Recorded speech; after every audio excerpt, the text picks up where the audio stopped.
სალომე ზურაბიშვილსა და ოპოზიციას შორის საკოორდინაციო ხასიათის შეხვედრები გრძელდება გუშინდელი აუდიენციის ფარგლებში საგარეო მიმართულებით სალომე ზურაბიშვილის ვიზიტებზე ისაუბრეს, რომელსაც ოპოზიციის თქმით, ყოფილი პრეზიდენტი ბალტიისპირეთის ქვეყნებიდან დაიწყებს. ოპოზიციური პარტიები არაღიარების პოლიტიკის გაძლიერების აუცილებლობაზე, საერთაშორისო ვიზიტების მნიშვნელობაზე, მეტ კოორდინაციასა და პროტესტის უწყვეტობაზე საუბრობენ. სალომე ზურაბიშვილის პრესსამსახურის ინფორმაციით, ყოფილი პრეზიდენტის გამოსვლა ლიეტუვის სეიმის პლენარულ სხდომაზე არის დაგეგმილი.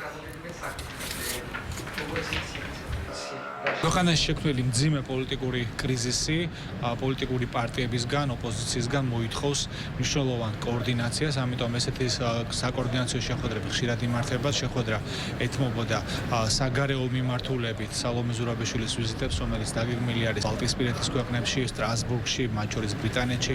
ამიტომ პარტიების პოზიციები ამ ვიზიტებთან დაკავშირებით მნიშვნელოვანი იყო. იმავდროულად შეხვედრაზე განიხილებოდა 31 მარტის საპროტესტო აქციებში პარტიების მონაწილეობის საკითხი.